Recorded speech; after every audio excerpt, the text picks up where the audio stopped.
자, 이어서 갑니다. 7세기 백제, 첫 번째 무왕. 확률적으로 그렇게 높지는 않습니다. 한번 보겠습니다. 서동이라고 칭한다. 서동에 대한 얘기. 떠오르는 단어가 뭐겠습니까, 여러분들? 서동요가 아마 떠오르지 않을까 싶습니다. 자, 보겠습니다. 2번 보겠습니다. 관력을 일본에 보내 천문, 지리, 역법, 불교를 전달했다. 관력 하나 밑줄 보시고, 미륵사, 왕응사를 건립했다. 네, 밑줄 긋습니다. 미륵사와 왕응사는 완공됐죠. 이덕왕 때 시작했던 게 완공됐고요. 익산으로 천도, 천도가 결정된 게 아니라 계획을 세웠던 것 같습니다. 계획 정도, 천도는 아니고요. 그동안에 수도는 어디였습니까? 사비였죠. 다르게 표현하면 무슨 얘기냐면, 무왕은 정통적인 아마 왕의 기승권자가 아니었던 것 같습니다. 그래서 어머니와 함께 궁궐에 나와서 둘이 생활했던 것 같아요. 그리고 역사적 어떤 흐름들 때문에 서동이 왕의 자리까지 오르게 됐다는 겁니다. 그리고 왕이 되고 난 다음에 사비에서 익산으로 천도하려고 거죠. 이건 아마 여러 가지 어떤 영향이 있을 것 같은데 확실하게 이거다고 얘기할 수는 없습니다. 증거가 많이 부족하기 때문에. 그래서 보통의 학자들이 이렇게 표현하죠. 우리가 지금 현재 서울특별시에서 수도라고 얘기하는데 행정수도가 지금 현재 세종시에 가 있죠. 그죠? 상당 부분 중앙간지 세종시에 가 있는데 아마 행정수도 이전을 계획하지 않았을까. 이 정도까지밖에 우리가 추측할 수 없다는 겁니다. 그죠? 그리고 익산으로 가게 된 이유는 무왕의 부인 왕비족들이 아마 익산 세력이었을 것이다. 추측이 가능하다. 익산 세력의 가능성이 크다. 네, 가셨죠? 이 정도까지. 이건 서동요는 꼭 기억을 하셔야 될 것 같습니다. 익산 천도 계획 같은 거, 이 두 가지 정도는, 그죠? 서동요는 누구를, 여기죠? 신라 진평왕의 셋째 딸로 삼국유사에 기록되어 있습니다. 삼국사기에는 나오지 않습니다. 삼국사기에는 진평왕의 딸이 셋이 있다는 얘기가 둘밖에 없습니다. 삼국유사의 셋째 딸은 도대체 이게 뭘까? 삼국사기와 삼국유사의 차이점입니다. 그래서 선화공주는 신라 진평 셋째 딸이라고 하는 것은 삼국유사에 나온 내용입니다. 가능한 얘기죠. 삼국사기에는 이런 기록이 없습니다. 선화공주 자체가 없어요. 셋째가 없기 때문에. 그래서 역사에서 나올 수 있는 어떤 그 갭들이 등장하고 있습니다. 그래서 서동요는 백제의 노래입니까? 신라의 노래입니까? 저를 한번 봐주시죠. 누가 그래 질문할 텐데. 자, 우리 남성분. 신라의 노래입니까? 백제의 노래입니까? 백제의 노래다. 그 뒤에 분 가시죠. 약간 졸릴 것 같죠? 질문 하나 가면 정신 바짝 날 겁니다. 선생님한테 질문 받았어요. 자, 백제의 노래입니까? 신라의 노래입니까? 판단해 주시기 바랍니다. 뭘 하나 둘 중 하나 찍어봐요. 뭘 흔들고 모른다고. 하나 찍어봐요. 졸려서 문제를 못 받아. 자, 서동요 아시죠? 무왕에 의해서 꼬마이들에게 불렸잖아요. 신라공주, 선라공주는 이런 노래. 만화도 많이 나왔던 것들. 이 서동이 불렀다 서동요라고 부른다고요. 작사 작곡한 거야, 쉽게 해서. 뭘 어떻게 하려고? 속된 말로 선라공주 꼬셔보려고. 그래서 왕실이 이걸 알게 됐지. 왜냐면 왕실의 공주가 밤이면 밤마다 몰래 나와서 애딴 남자를 만나고 새벽녘에 들어온다는 얘기를, 말이 안 되는 얘기잖아, 공주가. 왕실도 발칵 뒤집어졌지. 그래서 선화공주를 내쳤지. 그래서 내칠 거라도 예상하고 서동이 국경선 부근 딱 대기하고 있지. 왔어 하고 딱 끌고 가는 거잖아, 이제. 그래서 둘이 결혼해서 행복하게 잘 살았다는 이런 내용이에요. 그리고 이 노래를 만든 무왕이 만든 이 서동요는, 무왕이 되기 전에 이름이 서동이잖아요. 이 서동요는 백제의 노래입니까? 신라의 노래입니까? 물어보고 있어요. 이제 아셨죠? 백제일 것이다. 그 뒤에 분. 응? 크게. 신라에서 불렀으니까 신라의 노래일 것이다. 빙고 정답이에요. 두 분 틀렸어요. 아니 여자가 신라 공주잖아. 백제에서 불러 그 아가씨가 그 소리를 듣겠어? 신라에 들려야 그 아가씨가 그 노래가 맞는 거잖아요. 그래서 신라의 가요가 되는 거예요. 네, 가끔 이걸 질문해요. 제가 이걸 안 해주면 질문한다. 선생님 신입생 이게 서동요가 신라 거예요? 백제 거예요? 물어본다고요. 꼬신라가 백제에서 백날 불러봐. 거기 전파 되겠냐고. 생각해봐. 여러분들이 김정은을 막 사랑한다고 해서 불러봐봐. 북한이 김정은한테 가겠어 그게? 그렇게 사랑한다 할 사람도 없겠지만 그쪽에서 불려야 소식이 전달되거든요. 자, 의자왕 갈게요. 이제 마지막 왕입니다. 의자왕 이제 보겠습니다. 자, 볼까요? 642년 왕이 직접 군사를 거느리고 신라를 공격하여 40여 성을 항복시켰고 같은 해 8월 40여 성 밑줄을 부시고요. 윤충 밑줄입니다. 윤충 장군을 시켜 대야성을 공격, 김춘추사인 김품석의 가족을 몰살시켰다. 대야성이죠. 합천에 있어요. 경상남도 합천에 있습니다. 합천에 여기 있다면 여기 밀양이에요. 여기는 신라 땅, 여기는 백제 땅이에요. 같은 경상남도이죠. 요즘에는 경상남도는 전부 다 옛날에 신라 땅이었다고 생각하는 그런 마인드를 버리시기 바랍니다.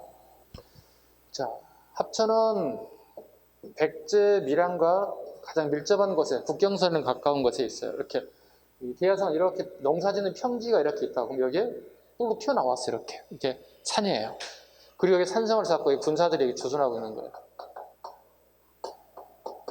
그리고 여기 강물이 쭉 흐르고 있다고 이렇게. 그리고 여기가 이제 밀양이 이렇게 형성되어 있다고. 그 윤충 장군이 군사를 끌고 밀양에 총식결해 여기. 그리고 여기 강 하나 건너면 어떻게 되는 거예요? 여기에 대야성이 나오는 거예요. 네. 이때 윤충 장군이 군사를 끌 때 이제 우리가 여기 대야성의 약점을 좀 이용하게 돼요. 대야성의 성주가 누구냐면 김품석이에요. 김품석이 누구냐면 우리 김춘추의 사이예요. 되게 권력자죠. 네, 대야성의 성주니까 기본적으로 어떻게 친골들이에요. 네. 김춘추의 딸이 여기서 같이 살고 있는 거예요. 그 파워가 어떻게 되죠? 엄청난 파워를 가지고 있겠죠. 김춘추의 사이인데요. 자, 그럼 대야성 성주가 성을 잘 지키면 되죠. 군사를 정비 잘하고 이렇게 방어라든가 경기를 잘하면 되겠죠. 근데 문제는 이 김품석이 풍정이 성격이 지랄 같은 놈이에요. 속된 말로. 왜냐면 그 김품석 밑에 희야 장수들이 있을 거 아니야. 그죠? 희야의 장수들의 부인들을 겁탈해요. 이건 사람이 아닌 거예요. 내나 지게나 마찬가지예요. 지금 대한민국 지금 현재 가장 큰 문제 중에 하나가 최근에 터진 뉴스가 군에서 이런 문제 터졌잖아요. 그죠? 여군 뭐 성추행 막 사건이 터져서 자살 사건이 안타까운 사건이 막 터졌잖아요. 정말 부끄러운 일이기도 하고 21세기에 그죠? 있을 수 없는 일인데 이 시기에도 이거 터졌어요. 그렇다면 보세요. 이 사람 김부성 밑에 있는 희야 장수들은 자기 가족이 완전히 파괴돼 버린 거예요. 그리고 가족뿐만 아니라 이 부인의 개인적인 부분, 도덕적인 부분이 다 깨져버린 거예요. 사람이 지켜야 할 것들이 기본적인 게 있는데 그러면 전쟁이 일어난다면 김품석 희야 장수들이 김품석을 위해 싸우겠어요? 생각해 보세요. 칼질 총질이 거기지 이쪽을 향하지 않아요. 적군을 향하지 않아요. 그래서 이 백제 군이 이걸 되게 잘 이용해요. 야, 내가 다음 주 월요일 날 내가 공격할 거야. 내가 갈 테니까 오전 10시에 들어갈 때 문 오픈 시켜줘. 이미 약속이 돼버려. 밀약이 돼버렸어요. 그래서 뚫린 거예요. 성이 넓지도 않은 높은 성도 아니고 평지에 있는 성이기도 하고 그 다음에 여기 희야 장수들이 성문을 지키고 있는 장수들에게 밀약이 되게 문을 확 열어주면 어떡해요? 그대로 치고 들어오면 끝나는 거예요. 그 결과 김품석 아웃, 김품석 부인 아웃, 핵심 인사를 다 죽여요. 그리고 이 땅을 대야성을 차지하게 돼요. 그리고 김품석이 죽은 게 문제가 아니에요. 여기서 경주까지는 이틀이면 가요. 그냥 걸어서. 요즘 같으면 차로 가면 한 시간에서 1시간 반이면 그냥 가는 거리예요. 경주까지 가는 거리예요. 그리 멀지 않아요. 뭐가 되는 거죠? 한 나라의 수도가 이틀이면 끝난다는 거예요. 떨어진다는 거예요. 적군에게. 적군에 떨어지면 끝난 거잖아요. 나라 끝나는 거잖아요. 한 나라의 수도가 끝난다는 얘기예요. 백제가 멸망할 때 한성이 끝나자 공쪽에 도망간 거잖아요. 얘들은 도망갈 데가 없어요. 경주 어디로 도망가? 끝인데. 어디로 내려갈 거야? 동해 바다로 빠지는 방법밖에 없잖아요. 그죠? 이런 상황이, 급박한 상황이 왔다는 거죠. 이렇게 해서 의장 시기에 저게 되게 혼란한 어떤 그 정세를 적극적으로 잘 이용해서 대야성을 점령해 버렸어요. 그럼 문제는 보세요. 누구는 김품석과 그 부인 김춘주 딸은 죽었잖아요. 김춘주는 살아있지. 그럼 김춘주 생각은 뭘까? 그러니까 자기 사이가 그 나쁜 투명을 저질렀던 기억도 없는 거예요. 단지 자기 딸이 죽었다는 부분에 대해서 되게 크게 화를 낼 수밖에 없겠죠. 아버지 입장이니까. 그래서 원수를 갚겠다는 생각을 시작하겠죠. 그래서 김춘주가 애시당초 처음부터 삼한 통일 꿈, 원대한 꿈을 가지고 왕과 협의해서 삼국을 통일했다 이런 것은 말도 안 되는 거예요. 왜? 그 당시 그런 꿈을 꿀 수가 없어요. 제일 약자니까 신라가 그 당시에는. 백제보다 약하고 고구려랑 게임도 안 되는 나라니까. 그래서 원수를 갚겠다는 일환으로 출발하게 되는 거예요. 그래서 나중에 삼국을 통일하는 과정까지 가게 되는 거예요. 궁지에 몰려서 백제를 나당연합군에서 제압하고 고구려 제압하고 그 다음에 당나라 물리치고 삼국 통일이 이루어진 거예요. 자기 아들 때 가가지고 문왕 때 가가지고. 이해 가셨죠? 네, 이 부분 되게 스토리가 좀 복잡해요. 그 시대를 왜냐하면 의장이 도저히 쉽지는 않은 부분인데도 점령했던 부분은 내부적인 속사정에 되게 복잡한 문제들이 있었다는 거죠. 그래서 우리가 지금 우리 성추행 문제들이 터졌을 때 어떡해요? 그 군인들이 나라를 지키는데 온 정력을 다 쏟아할 군인들이 지금 엉뚱한 데 에너지 소비되고 있잖아요. 얼마나 부끄러워. 지금 21세기 지금 이거 지금 봐봐. 7세기 상황이 21세기에 나와야 되겠어요? 1300년 뒤에 나와야 되겠냐고. 1300년 나와야 되겠냐고. 똑같은 상황이 이런 식으로. 그죠? 거의 유사하잖아요. 이거 군기가 물란해지고 당연히 군 전력 쭉 떨어지겠죠. 비판하는 겁니다. 우리 군인들. 선생님도 군대 다녔지만 선생님 있을 때는 여군을 본 적이 없었거든요. 네. 행군하다가 논 밭에서 일하는 할머니만 봐도 우리 와 여자다 하고 신기하고 막 지나갔거든요. 근데 군 내부에 막 여성들이 있으니까 얼마나 신기했겠어. 네, 신기하긴 신기한 거지만 동료잖아요. 그죠? 동료한테 그런 짓을 말도 안 되는 거잖아요. 지금 시대가 21세기인데 남성 여성이 없는 사이에서 이런 무슨 일이에요 이게 지금. 그 뉴스를 듣고 다 창피해 죽는 줄 알았어요. 남자로서. 남자로 창피한 죽는. 남성들은 계시겠지만 창피한 얘기 아니에요 이게? 같은 훈련받고 동료를 갖다가 이렇게 추행해도 되겠어요? 그죠? 아무리 같은 군이지만 여성은 그래도 약자는 약자잖아요. 엄격히 따지면. 그죠? 성별에 비해서 봤을 때. 나 창피 죽겠어요. 원벌이 쳐야 됩니다. 그 애들은. 자, 2번 갑니다. 고구려와 함께 당황성을 본 게 나제 동맹을 이업. 자르시고. 나동맹 이업, 당황성을 점령하였다 기록이 나올 거예요. 점령 X적으로 넣으세요. 점령한 기록 없습니다. 밑으로 보면 되겠네요. 점령한 기록은 없다. 그게 시험 포인트예요. 당황성 어디예요? 오늘날 경기도 하성시입니다. 네, 수원 밑에 옆에 하성시입니다. 여기 하성이 되게 중요할까? 경기도 하성이 여기거든요. 직항로예요.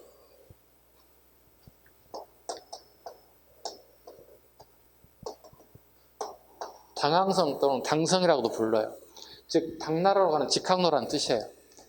그 삼국은 이 하성을 차지하기 위해서 치열하게 싸워요. 하성은 뭐죠? 한강이에요. 한강 끝줄기에 있는 거예요. 네, 여기 한강이잖아요.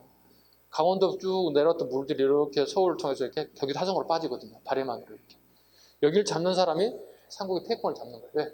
당나라 직접 교류할 수 있어요. 무역량을 엄청나게 늘릴 수 있어요. 그래서 이 세 개 나라든 경기도 하성에 당항성을 잡기 위해 치열한 전쟁이 벌어지는 겁니다. 세 번째, 개백이 항산벌 전투 패배 이후 나당연합군 멸망 이후 당으로 끌려가 사망하게 되었다. 자, 보시죠. 당나라와 신라가 나당 전쟁을 통해서 이렇게 공격이 온다고 이렇게. 여기 당나라의 소정방이 해군을 끌고 금강하우로 들어온다고.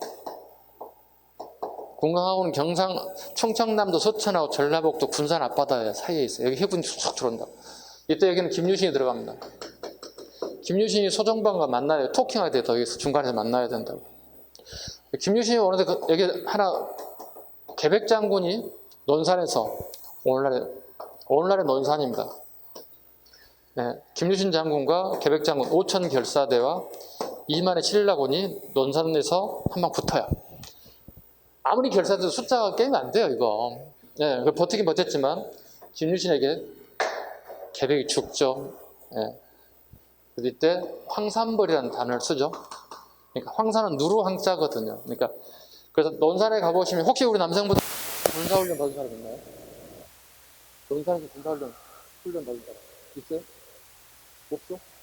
선생님만 논산 훈련 받은가 본데? 논산에 받았죠? 땅이 빨간색이에요. 진흙들이 빨개요. 되게 땅에 성분이 좋죠. 농사 잘 되는 게 있어요. 그래서 그 땅의 색깔 때문에 황산이라고 부르는 거예요. 붉은 색의 토지가 땅이 뭐예요? 그래서 황산이라고. 되게 좋은 땅이고. 황산벌에서 김유신과 계백이 한 방 붙죠. 버텼지만 결과적으로 김유신이 승리하고 서정방을 만나게 됐어요. 이때 이제 서정방이 김유신한테 투덜거려 만나가지고 너 이 새끼 말이야 막 며칠까지 오라 그랬지? 우리 불량미들이랑 다 굶어 죽을 줄 알았어 새끼야 막 이렇게 하는 거야. 김유신 장군이 뭐라 이 쌍놈 새끼 막 이러는 거야. 그냥 놀다 왔니 새끼야? 5층 결사대 붙어서 있는 며칠 동안 시간 벌 겨우겨우 때려 부수고 왔는데 거기 할 소리야 하고 막 둘이 막 싸워. 충분히 그렇죠. 그죠? 왜냐면 김유신도 고층이 아니거든요. 제가 알거든요 이거. 소용과하고 한번 붙어 이거 서로 다 때려쳐.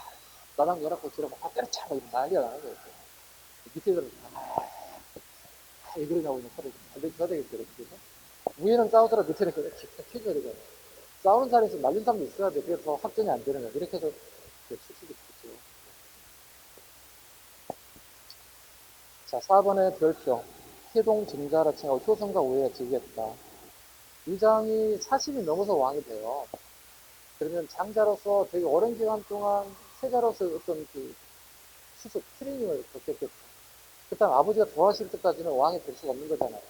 그러니까 아버지가 어떻게 되게 효성이 되게 지극해요. 그래서 증자라는 뜻이죠. 왜냐하면 증자가 효의 신이에요. 그리고 공자, 맹자한테 그 자자가 붙었는데 성현인데 청취정곡식 증자는 효에 관련된 부분에서 증자라는 표현이 들어가 있습니다. 효동 증자다. 5번 사택 지적기 별표 갑니다. 왕권을 강화하면서 대자평, 사택지적, 내신자평, 기미 등 반대하는 기록 40여 명을 섬으로 축출, 쉽게 200번 했어요. 그리고 나서 글을 하나 남겨놨어요. 지난날의 영광이 더졌음을 노래하였습니다. 일본 서기에 나와요. 사택지적기라는 게 우리 시험에 되게 많이 나왔어요. 이 핵심은 도교 내용이 들어가 있다. 그때 어느 시기냐, 이거예요. 사택지적기 내용을 또 설명할 거예요. 그럼 다음 시기 내용을 가장 적당한 거 물어본다면 거의 대부분 무장 시기에 업적을 물어보거든요. 핵심이 뭐죠? 답은 거의 대부분 비하성 점령이에요. 학생이 비하성을 점령했다. 이게 선택지 답으로 거의 대부분 떨어져요. 이건 딱 정형화되어 있는 문제예요. 자, 밑에 사택 지적표에 대한 내용 한번 보겠습니다. 뒷문 내용 가겠습니다. 자, 정월 9일 내기성의 사택 지정은 오타가 나지만 해사가 아니라 해가, 우리 하늘에 뜨는 해가 시 가는 것을 슬퍼하고 달이 어렵사리 들어오는 것이 서러워서 금을 태워 진귀한 집을 짓고 옥을 보배로운 탑을 세우니 그 높이 높은 한 자유로운 모습은 신령스러운 빛을 토하여 구름을 보내는 듯하고 그 우뚝 솟은 자비로운 모습은 성스러운 밝음을 머금으리라 생각했습니다. 네, 뒷문 내용입니다. 쭉 다시 다 정리하게 되면 아까 이같이 이 사택 지적기는 불교와 고교, 가들은 확실히 고교가 많이 들어가 있습니다. 빛에서 고교가 들어갔다는 얘기는 뭐고 은둔사상이 되게 많이 보이더라는 거예요. 내 몸이 지쳐서 옛날 생각에 빠져서 내가 더 이상 밖에 나가고 싶지만은 나가고 싶지 않은 것도 막 들어가 있어요. 사택 지적 뭐냐면 사택이라는 사람이 20대 초반에 관직에 나가서 50이 넘도록 관직 생활을 했다고요. 그리고 관직에서 물러나고 낙향해서 보니 내 인생이 너무 나이를 빨리 먹었어. 여러분 20대, 30대 젊은 나이 같으면 금방 40대, 50 된다는 거거든요. 금방 와요, 여러분들. 되게 여러분 이 나이에 되게 중요해요. 지금 되게 청춘이잖아요. 되게 아름다운 시기고 멋진 시기거든요. 이 시기 정말 생활을 잘 장식하셔서 생활의 장식은 다른 게 없어요. 아까도 얘기했지만 학교밖에 없어요. 그죠? 내 인생에 목숨 걸고 공부해본 적 있어요. 내가 고등학교 열심히 다 서울대 갔어요. 그죠? 그때 서울대 갔으면 되는데 지금 하려고 하면 되게 어렵지. 나이 먹어서 머리도 안 들어가고 있고. 참 위험합니다. 열심히 해서 진짜 피날레를 장식하시기 바랍니다. 이렇게 됐고요. 자, 넘겨가겠습니다. 자,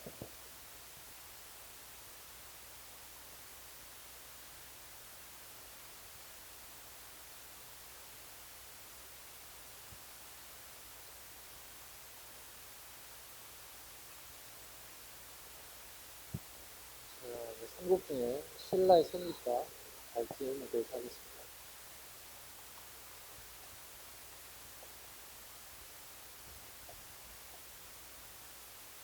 신라의 썰문 보겠습니다. 첫 번째, 1번. 삼국사기 기록에 의하면 건국 전설에는 박역거제에 의하여 건국된 것으로 되어 있지만 초기국가의 모습을 갖게 된 것은 삼국 가운데 늦은 1세기 말경으로 추측됩니다. 2번. 신라 초기에는 지난 12개 국가 중 하나인 사로국으로 출발하였습니다. 사로국을 믿어주시고 경주 지역의 토착민 집단과 독방에서 남한 유민 집단, 즉 박역거제가 독방에서 내려온 유민이라고 보는 겁니다. 박씨, 석씨, 김씨 다 마찬가지입니다. 신라의 토성이 아니라고 보면 되겠습니다. 자, 유리 이사금은 박씨, 사례 이사금은 석씨, 13대 미추왕은 김씨가 왕위를 차지한 시기입니다. 꼭 잡아야 됩니다. 김씨 조그맣게 적어놨습니다. 유리 이사금 박씨, 사례 이사금 석씨, 13대 미추 이사금은 김씨, 박씨, 석씨, 김씨. 이가 차례대로 왕위를 차지했다. 이 세족들은 전부 다 유민이라 보시면 돼요. 신라 토성족이 아니라고 보는 거예요. 독방 유민일 가능성이 크다. 특히 마지막에 김씨죠. 이 사람은 또 아마 지금 유력한 게 성노적인 가능성이 크다고 보고 밖에 독방 민족이 중국 민족이 아니고 성노적인 가능성이 크다. 그래서 보시면 미추 이상이라는 단어가 나오죠. 김씨는 미추 이사금 때부터 권력을 잡았을 것이다. 그런데 미추 이사금이 김씨가 퍼스트예요. 첫 번째 권력을 잡았던 아니고 이어서는 김씨가 권력을 못 잡아요. 그리고 난 다음에 림을 마리간 이후부터 김씨가 왕위를 계승하죠. 두 가지 다 잡아야 됩니다. 김씨 첫 번째 왕은 누구라고? 자, 봐봐. 그럼 김씨는 누구냐면 김일제라는 사람이 신라에 건너왔죠. 김일제라는 사람. 우리 오전에 그 중국 역사 공부할 때 한나라가 멸망하죠. 누구한테? 신나라한테. 네. 신나라를 멸망시킨 사람이 왕망이에요. 왕망. 왕망과 성노적인 김씨가 연합해서 신나라를 만들고 하늘 갖다가 아웃시켰어요. 그러고 난 다음에 다시 신나라가 또 멸망하죠. 그러면 누가? 이 김씨세를 가진 신도족들은 중국 땅에 밟을수가 어렵죠. 나라가 망하려면 다 죽여버립니다. 그때 상당수 부분이 탈출했을 것이다. 우리나라 한반도를 넘어왔을 것이다. 이 추측이 나옵니다. 삼국사 기록에는 전라북도 진안으로 처음 들어왔다는 거예요. 그리고 진안으로 왔던 세력들이 다시 말이 통하지 않아서 그 중말이고 우리가 모르겠지. 그래서 얘들이 동쪽으로 이동했다 이런 거예요. 그 당시에 우리 지도를 보고 동쪽이면 어디겠어요? 신라를 만든 경주 쪽에 가깝다. 그럼 얘네들이 가서 신라 땅에 자리를 잡았고 처음부터 권력을 잡았던 게 아니라 언제부터? 그것도 우리가 미추왕이라고 얘기하나 미추 이사금 시기부터 김시성을 가진 사람이 권력을 잡았다. 이런 사람이 오긴 왔지만 사람이 권력을 잡은 사람은 아닙니다. 그 후손들 누군가에 의해서 이때부터 이제 왕이 권력을 잡게 됐고, 그러니까 뇌물 마리칸 시기부터 완전히 김씨기의 왕이 쭉 다 잡았다는 카드가 시작되기 전까지. 그래서 갖다가 김씨가 계속 왕을 잡았다 해서 갖다가 뇌물왕제 이렇게 통했어. 뇌물왕제의 권력을 발전하겠다. 통일이 완성되고 난 다음에 권력을 누가 잡죠? 김춘수 왕이 오르잖아요. 그죠? 그래서 이런 무열왕제가 권력을 잡았다 이렇게 얘기해요. 권력을 잡는 영원하지 않아요. 끝나요. 신라 하대가 접어들잖아요. 그러면 다시 뇌물왕제가 또 권력을 잡아요. 그리고 갖다가 3대, 중대, 4대. 선생님이 누구라는 거 아니에요. 누가 분류했어요? 삼국사를 통상 중부식 이렇게 분류를 했어요. 3대 중대가. 혈통에 따라서. 여기 가는 건 뭐죠? 혈통에 대한 부분이에요. 혈통에 따라서 이렇게 잡고 있습니다. 기초적인 겁니다. 아셨죠? 자, 이어서 갑니다. 앙호의 변천 보시죠. 거서간, 차차, 웅, 이사금, 마리간, 왕. 앞글자 따서 외우셔야 됩니다. 거, 차, 이, 왕. 앞글자만 동그라미 쳐주세요. 거, 차, 이, 마, 왕. 신라의 왕호 변천입니다. 쭉 보시죠. 거서간, 군장입니다. 차차웅, 부장입니다. 이사금, 연장자, 나이가 많은 사람. 마리간, 대군장. 거서간은 군장이고 대군장이죠, 마리간은. 거기에 간의 동그라미 쳐주세요. 거서간의 간, 그 다음에 마리간의 간. 거서간. 이렇게 보시면 돼요. 북방민족의 짱들을 갖다가 칸이라고 부르죠. 징기스칸. 네? 아마 거기에서 아마 칸이 아마 간호 우리식 발음으로 용운의 변화가 오지 않았을까 추측해 볼 수 있습니다. 복장들이라 보시면 돼요. 도서관, 우단, 차원, 이사금, 연장자, 마리간, 대군장이라고 해야 되겠고, 왕은 이제 중국식 명칭 본격적으로 들어온 명칭이라고 해야 되겠고, 여차 이마왕에 대한 얘기를 하고요. 그 다음에 고대국가 형성과 발전 보겠습니다. 첫 번째, 뇌물 마리간부터.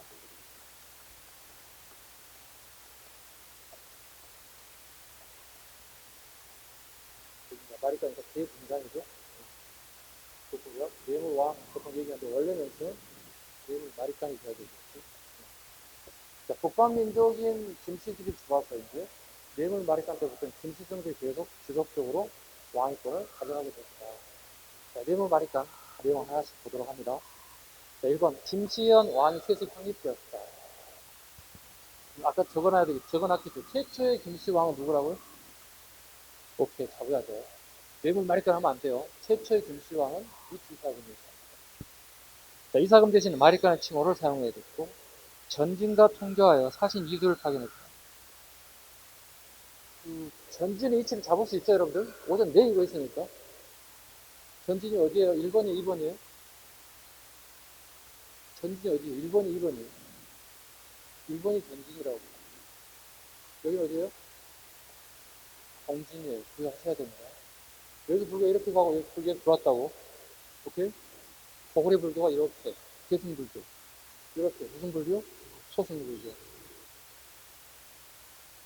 두 번째 봅니다. 애친입을 고구려 강해주장의 도움으로 해주겠다. 이때 왕은 누구죠? 신라의? 뇌물마리카. 고구려 왕은 강해주세요. 어디까지 내려왔다, 온 김에? 기병 5만에서 어디까지 내려왔다? 여기, 부산 앞바다인 김해, 금강가역까지 짓밟았다. 이 교가 금강가역 세력이 강해지지 않겠어요? 어디 중심으로 세력이 강해졌다고요? 대가역 중심으로 재편됐다고. 가야는 6가야가 있다고. 6개의 가야가 있는데, 대가야 중심으로 세력이 개편됐다. 이 대가야 오늘날 경상북도 고령지방입니다. 됐죠?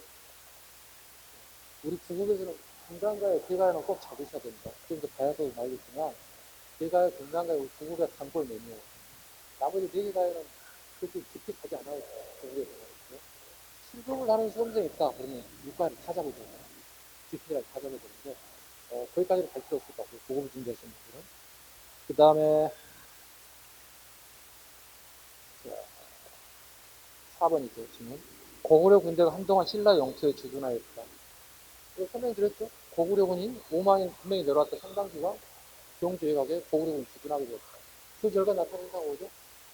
그렇지. 신라에 대한 내정 간섭이 되게 심해졌다. 신라인들 그때 나라를 구해준 건 되게 고마운 일이지만 내정 간섭하고 되게 불편하지. 되게 불편하지. 이때 나타낸 상황 뭐죠? 신라의 왕이 자기 교체되는 현상이 벌어졌다. 내정 간섭 때문에. 그 다음에 5번 포면 그룹. 네. 호총이라고 하는 게 하나 발견됐다. 그죠? 네모난 시기로 보는데 이런 술잔에서 강제실장 기본에 쓰인 글씨와 똑같은 글씨가 나오더라. 그리고 강제실장 이력이 땅 지하에까지 비쳤음을 잘 표현하고 있더라. 자, 물지마리간 가겠습니다. 물지마리간.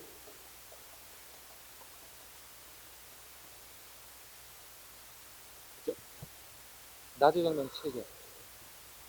백제 비유항. 이건 기초예요. 중학교 2학년 때 보는 내용이에요. 나주동맹 체계. 백제 비유항과 신라 물지마리간이 동맹을 체결했다. 고구려 장수의 남아정책에 대항하기 위해서. 이 정도는 다 할 수 있어요. 우리, 그죠? 그 다음에 부자 상석제. 3번 고구려 묵호자는 신라의 불교를 전파.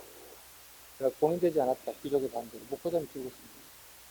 묵호자 또는 거물 목자이기 때문에 흑호자라고 돼요. 책에 따라 약간 다르게 네, 묵호자, 흑호자라고 돼요. 거물 흑자, 거물 목자니까 요즘 보면 피부 색깔이 그죠? 우리 색깔 피부가 까맣지는 않지. 우리가 보통 다 이런 색깔이 한인종입니다. 보통 피부색이 까맣다는 얘기는 한국 사람은 아니라는 얘기지. 그러나 인도 계열에 아마 승려가 오지 않았을까 생각해 보는 거예요. 왜 왔을까? 불교를 전파하기 시작했죠. 항상 이게 있어. 발전도 한번 얘기했습니다만 어떤 종교를 포교 활동을 할 때는 그 상대 국가의 가장 약한 부분을 치고 들어요. 그래야 그 상대 국가에서 괜찮은데 받아들일 수 있다는 거예요. 그게 우리나라 가장 취약 부분이 뭐였겠습니까? 의료 분야였겠죠. 왜? 그때 우리는 뭐죠? 샤머니즘 무당이 그냥 날만 새면 이렇게 막 치고 안 나왔다는 거죠. 무당이 저녁에 조리바에 맞냐고 하더라고요. 안 나왔다면 10% 더 머리 아프고 가서 딱이게 나왔다는 거예요. 그래서 느낌 마리스안에 딸이 공주잖아요. 원래 부호관이 공주가 딱 치료됐어요. 왕이 딱 어떻게 이게 공안 일이잖아. 그래서 당신 이름이 뭐예요? 물어봤다는 거죠. 남들이 저를 이렇게 불러요. 이렇게 했다는 거죠. 특효자라고 불렀다는 거죠. 근데 스님 이름은 아닌 거지. 본인 이름은 아니지. 일반인들이 불렀던 얘기, 저 얼굴 까만 새끼 이렇게 불렀겠지. 목호자 이렇게 불렀겠지. 멍잡다니까. 그죠? 목호자예요 이렇게 해서 그럼 목호자 이렇게 불렀던 즉 우리나라의 정식적인 무슨 선교사는 아니었을 것이다. 외국에서 온 아마 스님 강사 이렇게 이 사람이 왔으면 어떻게 정대리를 못했어. 왜? 왕이 자기 딸을 살려줄 때 얼마나 고마웠겠어. 당신 꿈이 뭡니까? 불교를 널리 알리는 겁니다. 그래서 어디서 가는 거예요. 이것들을 그가 죽여버려요. 왜? 왕이 혹시 그 이상한 종교를 가져가지고 왕을 강하려고 하는 거 아니야? 의심의 눈치를 본다는 거고 계속 묻니다. 죽이고 쫓아가요. 목표자가 도망가다가 남뼈를 썰어 죽어요. 잡아 죽이는 거예요. 남뼈를 썰어 죽어버렸어요. 결국 끝났어요. 그만큼 뭐예요? 백제 불교 전파가 늦어진 거예요. 그 다음에 자비마리카. 수도의 방리의 명을 지정함으로써 기존의 육부를 개편, 행정단위로 자, 이제 5세기 가야 신라라고 하는 나라는 수도의 방리 명을 정했다. 기존 육부를 개편했다. 그러니까 우리 5부, 6부에서 이제 부족 단위에서 행정제로 바뀌잖아요. 가장 늦어요, 신라가. 왜? 문화 tempo가 제일 너무 늦은 수밖에 왜? 우리 지정학교 위치가 너무 기층에 처박혀 있어, 신라는 말은. 그래서 가장 늦었다. 자비마리간 강이 늦었다. 강의의 명을 지정하였다. 소주마리간. 백제 동성왕과 결혼 동맹. 백제 동성왕이 혼인을 청하자 이참 기지의 딸을 보내 결혼 동맹을 맺게 됐다. 우역이 무엇인가? 우역. 국가 문서를 송달 및 간물의 운송, 출장 관리 숙박 편의 시설. 우역이 나오면 무조건 이거 왕권 강합니다. 행정 권력이 빠른 속도로 전파되는 거죠. 경주 시장이 개설되었다. 2번, 3번 다 기억됩니다. 처음으로 서울의 시장을 개설하여 사방에 통화가 유통되었다.